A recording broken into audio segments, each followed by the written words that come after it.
दौसा से जयपुर दिल्ली दौड़ता था, जयपुर से बस्ती दौड़ता था। ना मुझे रात का पता था, ना मेरे को दिन को पता था। मैं डेली के 30 किलोमीटर सूख सूख के कांटा हो गया। मेरे को कोई खाना एनर्जी की कोई चीज नहीं थी, गरीबी थी। माँ पहले खत्म हो गई थी, बच्चे थे, बीबी थी, घर का खर्चा चलाना मुश्किल हो रहा था। लेकिन मैं ये लक्ष्य नहीं छोड़ा, चाहे दुनिया मेरे से बाहर हो जाए, लेकिन मैं देश के लिए बाहर नहीं हुआ कभी भी।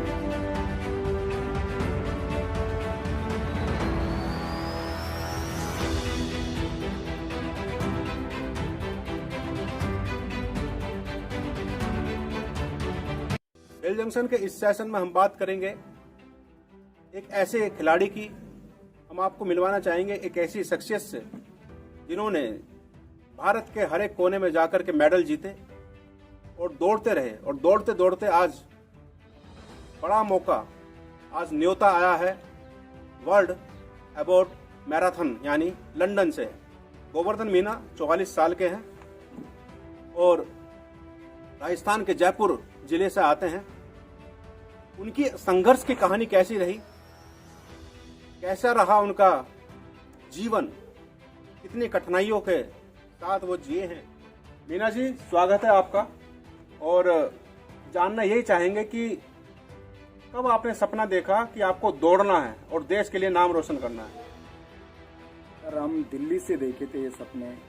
दिल्ली में जो कोई काम से गए थे हम, तो वहाँ देश के बहुत लोग थे, विदेश से भी आए हुए थे, और हम कोई काम से गए थे तो हम भी वहाँ खड़े रह गए और देखते रहिए। तो कई लोग, विदेश के लोग जीत रहे थे, अपने इंडिया के पीछे पीछे दौड़ रहे थे, और किसी का इंडिया का मेडल नहीं आया, और मैं वो देखते देखते रह गया। अच्छा, दौड़ हो रही थी वहाँ पे? हाँ, दौड़ हो रही थी। वो उसका नाम था वोडाफोन दौड़, जो अपने मानी जाती है वो इंटरनेशनल मैराथन थी। विदेश से भी आए थे कई लोग। तो मैं वो देखता था तो वो ये सोचा कि ये मैराथन में इंडिया का नंबर क्यों नहीं आया। मैं जब इतनी जानकारी नहीं थी, नॉलेज नहीं थी कि क्या होता है मैराथन, क्या नहीं होती है, अपना देश का कोई है ही नहीं इसमें, मैं ये सोचा। तो वहाँ से मैं निकला कि अपना देश का कोई नहीं है।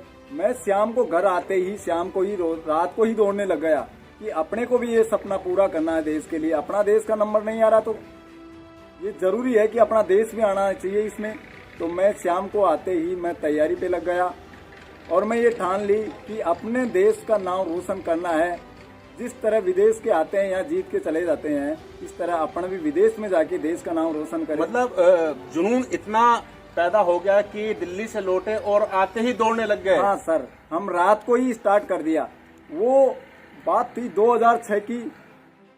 उसी रात से मैं रात को तैयारी करने लग गया, और उसके बाद में मैं आज तक रुका नहीं। 20 साल के लगभग हो गया, और आज मैं 2020 में वो सपना पूरा किया इंडिया के लिए। तो लेकिन इंडिया से बाहर जाने के लिए भी मेरा सपना था कि मैं इंडिया से बाहर जाके मेडल मारूं, और ये चांस मेरे को 2020 में मिला है। अवार्ड मैराथन से बम्बई से जीत के आया हूं मैं, बड़ोदरा से जीत के आया हूं मैं, जयपुर से एयू मैराथन जीत के आया हूं। इंटरनेशनल 4 मैराथन जीती है मैंने, और उसके बाद में ये सपने मेरे पूरे हो गए, इंडिया में जीतना। लेकिन अब विदेश में जीतना मेरे लिए, सभी भारत जितने भी आते हैं खिलाड़ी, उनको भी ये स्वागत करना चाहता हूं कि मैं एक ऐसा झंडा तिरंगा लहराऊंगा जो भारत को स्वर्ण पद दिलाऊंगा वहां लंदन के अंदर, जो 3 अक्टूबर 2021 को होने वाली है। और उससे पहले मेरा ये सपना है कि मैं 7 महीने तक इतनी तैयारी करूंगा कि मैं एक एक चीज खोल दूंगा शरीर की, और देश के लिए वहां नाम रोशन करूंगा।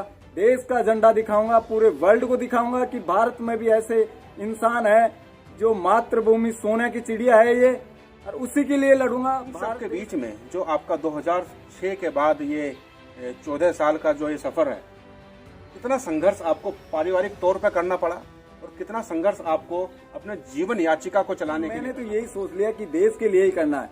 चाहे मैं घर से परिस्थिति से एक टाइम का खाना मेरे को वक्त में नहीं मिलता था, ना मेरे को दूध मिलता था, ना मेरे को कोई खाने की ऐसी प्रोटीन चीजें नहीं मिलती थी कि मैं उस लक्ष्य तक पहुंचूं। इसमें इतने संघर्ष आए, मेरे को रात दिन ये करना पड़ा, मजदूरी करनी पड़ी, मेरे को बेलदारी करनी पड़ी, मेरे को फैक्ट्रियों में जाना पड़ा। मेरे कई दोस्त हैं, उनके काम किया, मैं होटलों में काम किया, लेकिन देश के लिए कि मैं खिलाड़ी बनना है मेरे को, जयपुर से चौमू दिल्ली दौड़ता था, दौसा से जयपुर दिल्ली दौड़ता था, जयपुर से बस्सी दौड़ता था। ना मुझे रात का पता था, ना मेरे को दिन को पता था। मैं दिल्ली के 30 किलोमीटर सूख सूख के कांटा हो गया। मेरे को कोई खाना, एनर्जी की कोई चीज नहीं थी, गरीबी थी। माँ पहले खत्म हो गई थी, बच्चे थे, बीबी थी, घर का खर्चा चलाना मुश्किल हो रहा था। लेकिन मैं ये लक्ष्य नहीं छोड़ा, चाहे दुनिया मेरे से बाहर हो जाए, लेकिन मैं देश के लिए बाहर नहीं हूँगा कभी भी। देश को जीत के ही बताऊंगा। जिस चीज से मैं उठा हूँ उस चीज को पूरा करके देश के लिए ही शांत होऊंगा।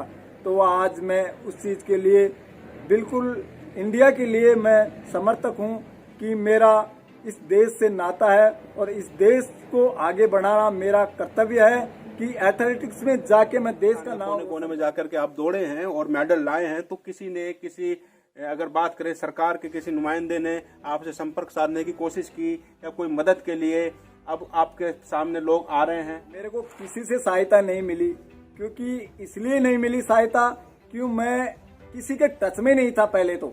सर जो भी टच में गया तो वो ये सोचते थे कि ये लोग आगे बढ़ जाएंगे, ये लोग ऐसे कर जाएंगे, लेकिन मैंने वो भी नहीं सोचा। मैंने ये सोचा कि अपनी जो मेहनत है और मेहनत रंग लाएगी, मेहनत ही अपने को इंडिया को जिताएगी। मैं नहीं जीत रहा हूँ, ये इंडिया जीत रही है, ये देश जीत रहा है, भारत देश जीत रहा है। जिसने देश आजाद किया वो लोगों ने खून बुआए हैं देश के लिए। तो आज मैं देश के लिए मैं शरीर नहीं खो सकता हूँ क्या? खो सकता हूँ, मैं मेहनत करके शरीर को खो सकता हूँ। कमियों के चलते आपने इतना संघर्ष करा, ऐसे में क्या बदलाव देखना चाहते हैं खेल के क्षेत्र में? उन बच्चों के लिए कोई मैसेज करना चाहते हैं और उन सरकारों से आप कुछ बोलना चाहते हैं जिनसे कि जो खेल में जो बच्चे आते हैं, भविष्य बनाते हैं, देश का नाम रोशन करना चाहते हैं, उनका विकास हो, उनको अच्छी सुविधाएं मिले? मैं ये चाहता हूँ जो भी भाई मेरे जो इंडिया से जुड़े हुए हैं, खेल से जो संबंध माँ बाप है, उनके बच्चों के लिए पढ़ाई के साथ साथ उनका खेल का भी भविष्य हमेशा कहीं भी एकेडमी जो खुला हुए हैं होते हैं, गाँव में होते हैं, सिटी में होते हैं, उसमें भेजना चाहिए और उनको हमेशा के लिए अपने जो खेल में भी टच रखना चाहिए। जो बच्चा जो खेल में चले जाएगा वो अपनी पीढ़ी, आने वाली पीढ़ी और जो गुजर चुकी उस पीढ़ी का भी नाम होता है। गोवर्धन मीना जिनकी संघर्ष की कहानी आपने देखी, आपने सुनी कि एक खिलाड़ी अगर मन में ठान ले, कोई भी सपना अगर सजो ले, तो उसको पूरा करने के लिए चाहे कितनी भी मुश्किलें आ जाएं, वो उसको पूरा कर ही लेता।